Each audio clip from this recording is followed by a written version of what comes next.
Prepáčte, myslel som si, že mi požičiate náhradné auto, kým mi opravíte to moje. Prosím? No, náhradná doprava. Ale samozrejme, mladý pán. Viete, chodí nám tu taký autobus. Celkom pravidelne, každý deň ho tu vidím. Aj by som vám prefotil tie odchody, ale nedá sa podľa toho, naozaj nedá spoľahnúť. Viete čo, takto pôjdete asi 10-15 minút a tam sa spýtate. Vy ste mi sympatickí. Ja vám dám tento lístok hromadnej dopravy. Pozornosť podniku. Dobre? Dovidenia.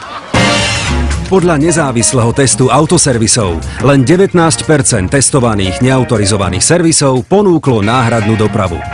Preto vám odporúčame navštíviť autorizované servisy Škoda, ktoré v teste uspeli až na 94%. Viac o tom, čo by ste mali vedieť, kým pôjdete do servisu, sa dozviete po registrácii. A k tomu hráte o navigáciu.